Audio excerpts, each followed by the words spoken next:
May mga bagay sa mundo na hindi mo kailangang sabihin para maramdaman. Parang tibok ng puso, hindi mo nakikita pero alam mong nandyan. Parang sakit, hindi mo hinihingi pero dumarating. At may isa pang mas malalim pa. Yung tahimik na hiling ng isang lalaki pagkatapos ng talik. Hindi ito tulad ng iniisip ng marami. Hindi ito tungkol sa ego. Hindi ito tungkol sa panalo. Hindi ito tungkol sa pagiging lalaki. Kasi sa totoo lang, pagkatapos ng talik, may isang hiling ang lalaki na hindi niya binabanggit. Hindi dahil hindi niya alam sabihin, kundi dahil takot siyang hindi maintindihan. And ayon sa science, hindi ito ulit o kain tayo. Hindi ito score. Hindi ito panalo. Mas malalim dito. Mas tahimik. Mas totoo. Ito yung hiling na nagmumula sa pinakasugatan niyang bahagi. Yung parte niyang hindi niya maipakita kahit kanino. Maliban sa babaeng pinahintulutan niyang hawakan ang pinaka-vulnerable niyang sandali. Bago natin simulan, nais kong magpasalamat sa mga loyal kong subscribers sa patuloy na pagsuporta sa aking channel. Kayo ang inspirasyon ko sa paggawa ng mga bagong content. Kung bago ka sa channel ko, comment mo na kung taga saan ka. Sa modernong mundo, ang lalaki, parang itinuring na robot. Programado, palaging ready, palaging walang emosyon. Palaging dapat matigas, katawan, puso, isipan, kapag talikang usapan. Akala ng iba, simple lang sa lalaki. Physical, madali, walang drama, walang kahulugan. Pero hindi nila alam na may sandaling pagkatapos ng init, dumadating ang lamig na hindi niya maipaliwanag. Isang tahimik na paghuhulog, isang biglaang pagkalubog, isang pagbulusok mula langit. Diretso sa lupa. Hindi mo alam kung naranasan mo na to, pero may lalim sa sandaling tapos na ang lahat. Nakahiga ka, humihinga ka, nakatingin sa kisame o sa kanyang mukha, at may pumipintig sa loob mo na hindi mo alam kung hiling ba o pangamba. Ang tanong, ano ba talaga ang hinahanap ng lalaki pagkatapos ng talik? Ano yung hindi niya masabi? Ano yung hindi niya inaamin kahit sa sarili niya? Kasi may katotohanang hindi tinuturo sa eskwela. Pagkatapos ng talik, hindi laging achievement unlocked ang nararamdaman ng lalaki. Minsan, kabaliktaran pa. Naaalala mo yung pakiramdam na pagkatapos mong ipaglaban lahat, tumakbo, mapagod, manalo. Pero pag uwi mo sa bahay, biglang may lungkot na hindi mo maipaliwanag? Parang ganyan. Science calls it PCCD, post-coital clarity or dysphoria. Pero hindi natin kailangan ng Ingles para maintindihan ito. Sa Tagalog, yung sandaling bumabalik ka sa pagiging tao, at yung lakas na pinakita mo kanina, biglang nauupos na parang kandila, at doon lumalabas ang tahimik na hiling. Pero bakit ito mabigat? Kasi sa sandaling iyon, kahit ang pinakamatikas na lalaki, nagiging lantad. Hubad hindi lang ang katawan, kundi ang kaluluwa. At hindi lahat ng babae nakikita yon. Hindi lahat ng lalaki inaamin yon. At hindi lahat ng relasyon nakakaintindi yon. Sa mundo ngayon na puro, lalaki dapat ganito. Dapat malakas ka. Dapat hindi ka soft. Dapat hindi ka maramdamin. Paano mo aaminin na pagkatapos ng sex, ang hinahanap mo pala ay hindi katawan, kundi pahinga para sa kaluluwa? May isang lalaking kakilala ko. Tawagin na lang natin siyang Elias. Lahat sa kanya panlabas, kumpleto. Matikas. Magaling magsalita. Magaling magdala ng sarili. Tipong lalaki na hindi mo makikitang natitinag. Pero isang gabi ng inuman, nung medyo lumalalim na ang kwentuhan, bigla siyang natahimik. Tumingin sa mesa, tumingin sa baso, at parang may gustong sabihin pero hindi masabi. Hanggang sa bumulong siya. Pre, alam mo bang pagkatapos ng talik namin, hindi ko alam kung bakit parang nalulungkot ako minsan. Hindi ito reklamo. Hindi ito drama. Ito yung uri ng tanong na hindi mo tinatanong ng malakas. Kasi baka pagtawanan ka. Baka mali ka. Baka ikaw lang pala. Pero hindi siya nag-iisa. Kasi marami sa ating lalaki. Hindi ito sinasabi. Hindi dahil mahina tayo, kundi dahil hindi tinanggap ng mundo na tao rin tayo. At habang pinapakinggan ko si Elias, napansin ko na hindi niya hinihingi ang dapat hinihingi ng tradisyonal na lalaki. Hindi siya naghahanap ng validation na ang galing mo. Hindi siya naghahanap ng papuri. Hindi siya naghahanap ng round 2. Ang hinahanap niya, yung sandaling hindi siya kailangang maging malakas. Yung sandaling pwede siyang huminga. Yung sandaling pwede siyang yakapin, hindi para sa init, kundi para sa katahimikan. Sa madaling sabi, pagkatapos ng talik, ang lalaki, naghahanap ng connection. Hindi ng performance, hindi ng papuri, hindi ng panalo, kundi yung pakiramdam na hindi siya mag-isa. Ito yung hindi alam ng iba. Kapag tapos na ang katawan, ang natitira ay kaluluwa. At ang kaluluwa ng lalaki, madalas gutom, hindi sa pagnanasa, kundi sa pag-unawa. Sa Stoicism, may linyang madalas ma-misinterpret. Master yourself. Akala ng iba, ibig sabihin nun, dapat walang emosyon ng lalaki. Na dapat hindi ka naapektuhan, na dapat bato ka. Pero hindi iyon ang totoo. Ang tunay na stoic, hindi nagtatago, hindi nagpapanggap, hindi nag-aangas. Ang tunay na stoic, kilala ang sarili, nararamdaman ang sarili, at hindi nahihiya sa katotohanan. Kaya kung ano man ang hiling na yan sa loob mo, hindi mo kailangang ikahiya, hindi mo kailangang patahimikin, hindi mo kailangang ipilit na wala. Ayon sa science at ayon sa karanasan ng maraming lalaki, ang one-in-one hiling ng lalaki pagkatapos ng talik ay ito: emotional closeness, connection, yakap, pahinga, katahimikan na hindi nakakatakot. Sandaling hindi siya kailangang maging sundalo sa isang mundong araw-araw siyang ginugupit. Pero paano ito nagiging stoic? Simple. Hindi mo hinahanap sa babae ang pagkakumpleto mo. Hinahanap mo lang ang katotohanan ng sarili mo at tinatanggap mo na tao ka rin. May puso, may takot, may pagod, may pangungusap na hindi mo alam paano sisimulan.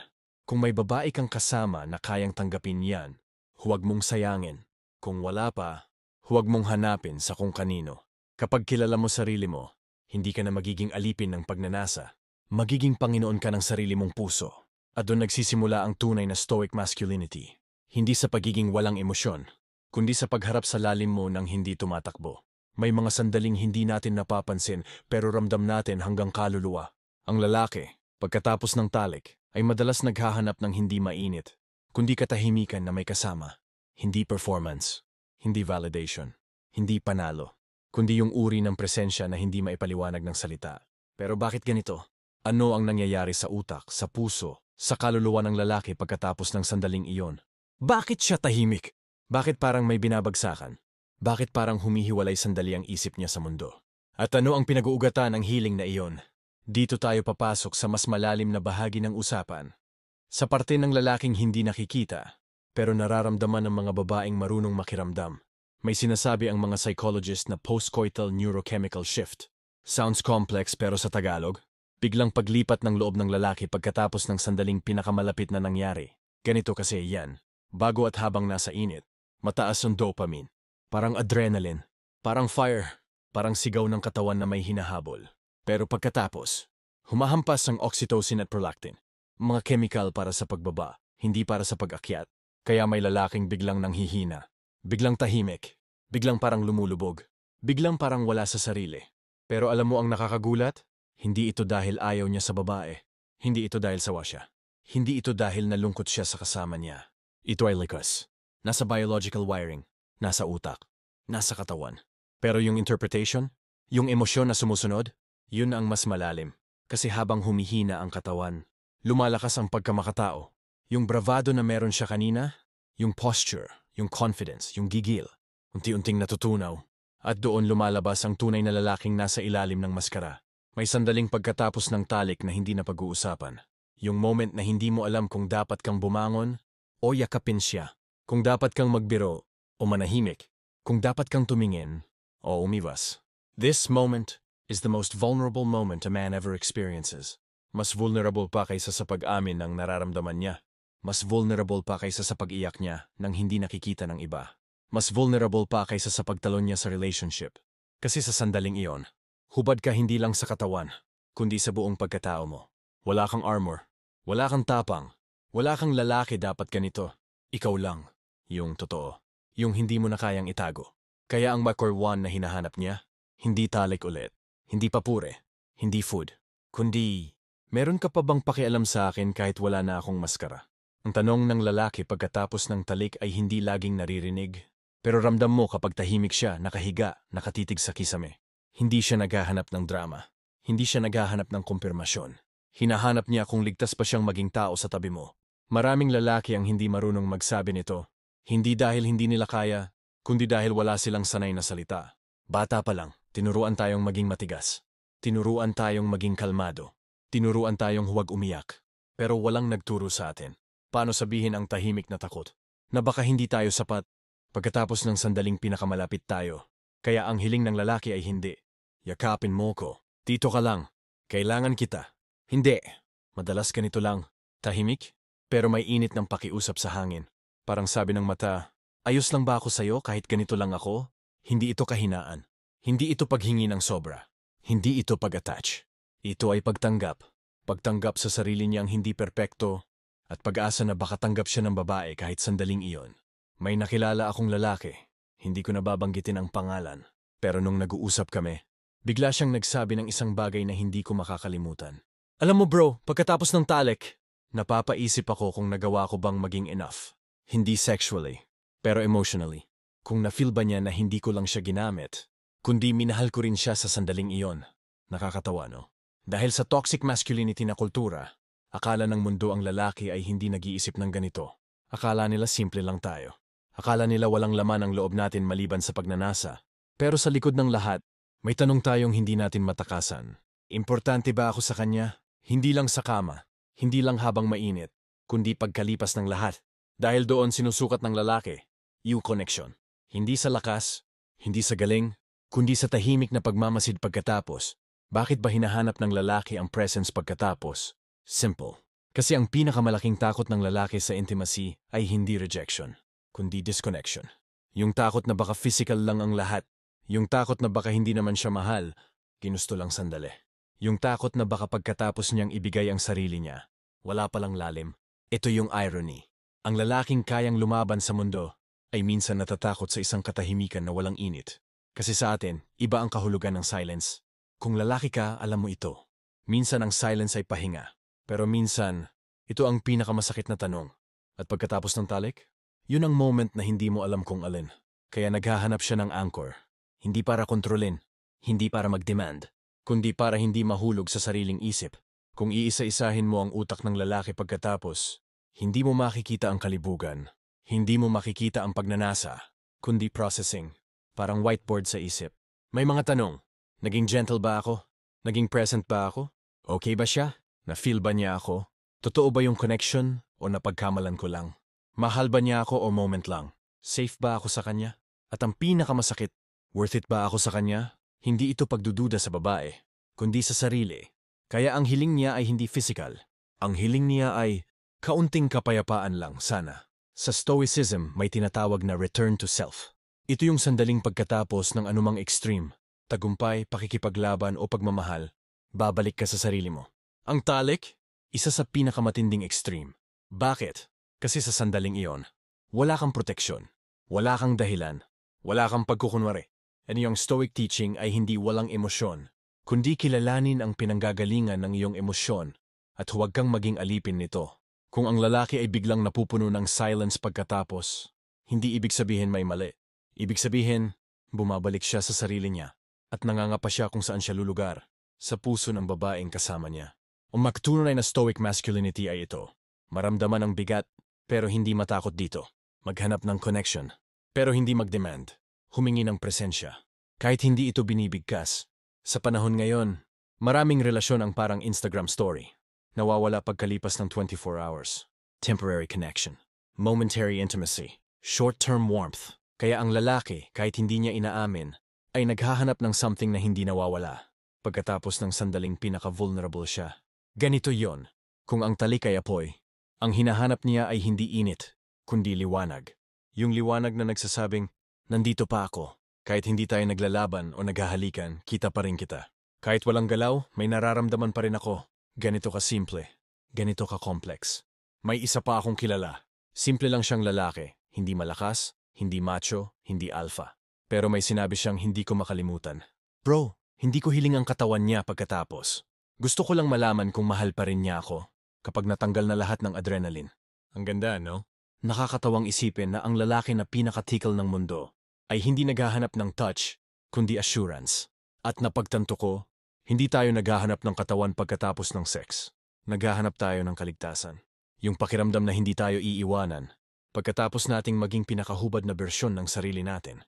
Sa totoo lang, kung may babae mang makarinig nito, sana maintindihan niya, kapag tahimik ang lalaki pagkatapos, hindi ibig sabihin walang nararamdaman. Baka nga sobra pa, hindi nangangahulugang nagsisisi. Hindi nangangahulugang bored. Hindi nangangahulugang cold. Minsan ang silence na ayan ay puno ng pag-asa, puno ng pagod, puno ng pangungusap na hindi masabi, puno ng hiling na sana maramdaman mo siya. Kahit hindi siya nagsasalita, kung lalaki ka at nanonood ngayon, maybe kailangan mong marinig to. Hindi mo kasalanan kung kailangan mo ng yakap, presensya, o simpleng katahimikan pagkatapos. Hindi ito childish. Hindi ito needy. Hindi ito pagiging mahina. Ito ay pagiging tao. At ang stoic way ay hindi pagtanggi sa nararamdaman, kundi pagharap dito ng may pag-unawa. Hindi mo hahanapin ang babae para punan ng kulang. Hindi mo hahanapin ang talik para makatakas. Haharapin mo ang sarili mo. Haharapin mo ang katahimikan.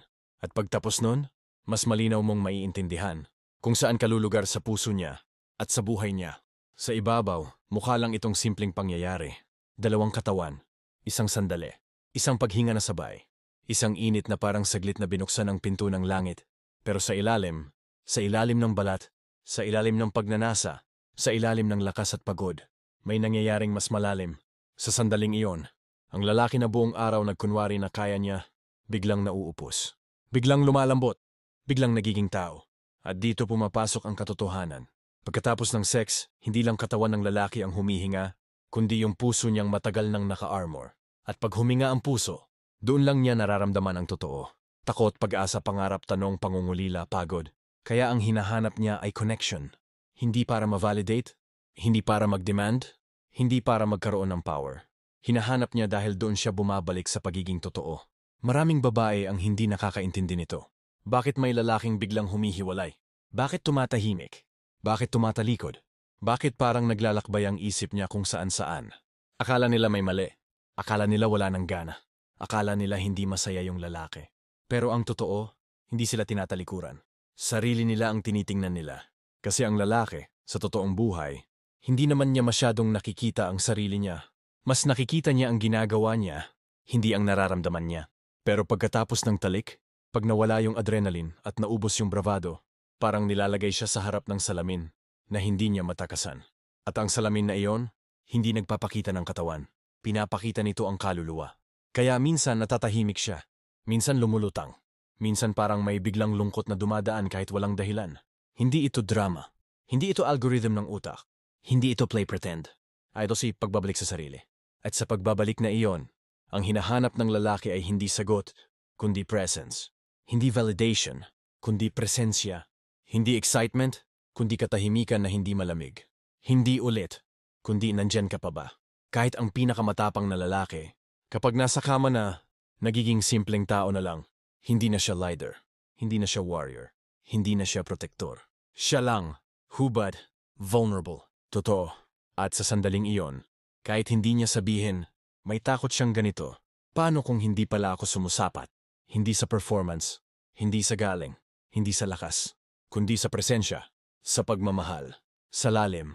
Kasi hindi talik ang sukatan ng lalim ng lalaki. Ang sukatan ng lalim niya, yung takot niya na baka hindi siya sapat, kahit ibinigay niya na ang sarili niya. Kaya ang healing niya pagkatapos ay hindi papuri, hindi reassurance, hindi heroic words. Ang totoong healing niya ay, sana hindi ako nagkamali sa pagbubukas ng sarili ko sa'yo. Kung lalaki ka, baka kilala mo ang pakiramdam na to. Yung pagkatapos ng pinakamalapit na sandali ninyong dalawa, parang may paghila sa dibdib mo na hindi mo mapangalanan. Hindi ito lungkot, hindi ito takot, hindi ito saya. Parang dalisay na pagkamakatao. Parang sinasabi ng katawan mo, tapos na ang apoy. Ngayon harapin mo ang sarili mong anino. At ang aninong iyon, hindi ka binabantaan. Hinahawakan ka nito. Tinatapat ka sa katotohanan. At dito lumalabas ang pinakamalalim na hiling ng lalaki. Sana may makasama ako kahit sa sandaling hindi ako malakas. Not dependent, not needy, not fragile, just real. May isang lalaking nakausap ko dati. Simple siyang tao.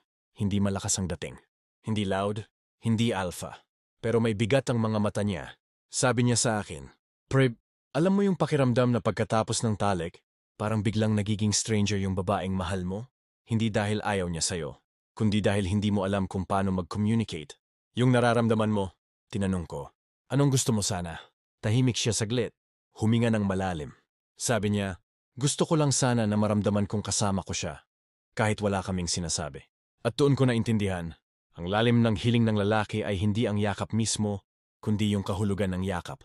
Hindi yung physical warmth, kundi yung emotional truth na kasama ka pa rin niya, kahit tapos na ang lahat. Sa psychology, tinatawag itong post-intimacy emotional anchoring. Pero sa Tagalog, saan ako tatayo pagkatapos ng pinakamalalim na pagbubukas ko? Ito yung dahilan kung bakit ang bakawan healing ng lalaki pagkatapos ng talik ay emotional safety. Yung sandaling alam niyang hindi siya mawawala sa isip mo. Kapag nawala na ang init, hindi ito tungkol sa guilt. Hindi ito tungkol sa obligation. Hindi ito tungkol sa assurance na mahal mo siya. Hindi ganun kaliteral. Ito ay simpleng tanong lang. Safe ba akong maging ako sa presensya mo? Kasi kung hindi, hindi niya kayang maging vulnerable ulit. Hindi niya kayang magtiwala ulit. Hindi niya kayang makipag-isa ulit ng buong puso. Kaya ang hinahanap niya ay hindi talik, hindi body, hindi performance, kundi place, lugar sa puso ng babae, kung saan hindi siya ikinahihiya. Makinig mabuti dito, kasi ito ang pinaka-stoic sa lahat. Hindi hiling ng lalaki na iligtas mo ako. Hindi hiling ng lalaki na punan mo ako. Hindi hiling ng lalaki na kailangan kita para mabuo ako. Hindi iyon. Ang stoic man ay hindi humihingi ng kaligtasan mula sa ibang tao. Ang hinahanap niya ay kumpirmasyon ng katotohanan. Na kahit naging totoo siya, hindi mo siya itinapon. Na kahit naging malambot siya sandali, hindi mo ginamit laban sa kanya. Na kahit wala siyang armor, may mundo siyang pwedeng pahingahan. Hindi dependency, hindi kahinaan, hindi emotional immaturity. Isways from me ang mo daw, kahit gaano kalakas, ay may sandaling naghahanap din ng kapayapaan. At kung stoic ka, alam mong ang kapayapaan ay hindi mo hinihingi, pinipili mo. Pinahihintulutan mo. Pinapahintulutan mong dumating. Hindi mo hinahabol. Hindi mo pinipilit. Ganon din ang lalaki matapos ang talik. Hindi siya nagde-demand. Hinahayaan lang niyang lumitaw ang totoo. Sana may magstay. Maraming lalaking hindi nakakaintindi kung bakit sila nagiging emotional pagkatapos. Bakit sila nagiging reflective? Bakit sila nagiging philosophical? Bakit sila nagiging malalim? Pero ang dahilan ay simple. Kapag nawala ang init, sumusulpot ang clarity. And ang clarity na iyon, masyadong matapat para sa mundong puno ng ingay. Ito yung clarity na nagsasabing, hindi ko alam kung saan ako lulugar pagkatapos nito. Hindi ko alam kung sapat ba ako. Hindi ko alam kung tinanggap mo ako ng buo. Hindi ko alam kung may halaga ba ako sa'yo. Hindi ko alam kung masaya ka. At habang iniisip niya lahat yan, ang healing niya ay hindi sagot, kundi presence. Ang stoic knows this. Presence is more powerful than words. Pagkatapos ng talik, ang lalaki ay hindi naghahanap ng init. Naghahanap siya ng kapayapaan. Hindi escape, hindi thrill, hindi performance, kundi yung uri ng kapayapaan na nagsasabing, hindi ka nag-iisa. Kahit wala ng galaw, may connection pa rin. Kahit tapos na ang init, hindi nagtatapos ang presensya. Kahit tahimik tayo, sigurado ako sa'yo. Yun ang trauma healing ng lalaki. Hindi sinasabi pero malakas ang tibok. Kapayapaan pagkatapos ng bagyo. Yakap pagkatapos ng mundo. Presensya pagkatapos kung maging totoo. Kung ikaw ay lalaki, tandaan mo, hindi mo kailangang ikahiya ang pangangailangan mong ito. Hindi ito kawalan ng tapang. Hindi ito softness. Hindi ito weakness. Ito ay authenticity. Ang pinakamataas na anyo ng lakas. Kung ikaw ay babae at may lalaking ganito sa buhay mo, swerte ka. Hindi lahat nagbubukas ng sarili. Hindi lahat umaamin ng katotohanan nila. Hindi lahat pinapapasok ang puso nila pagkatapos ng init. Kung may lalaking humihiling ng kapayapaan sa tabi mo, ibig sabihin, pinagkakatiwalaan ka niya. Sa pinakamalalim na paraan. Kung natamaan ka sa video na ito, kung may bahagi dito na tinamaan ka sa puso, mag-comment ka lang sa baba. Nakikinig ako. At kung gusto mo pa ng ganitong uri ng malalim, totoo, at walang pag-iwas na kwento tungkol sa puso ng lalaki, i-follow mo ako para sa susunod na pag-uusap natin. Dito tayo sa lugar na walang arte, walang ego, walang takot, puro katotohanan lang. Salamat sa panunood.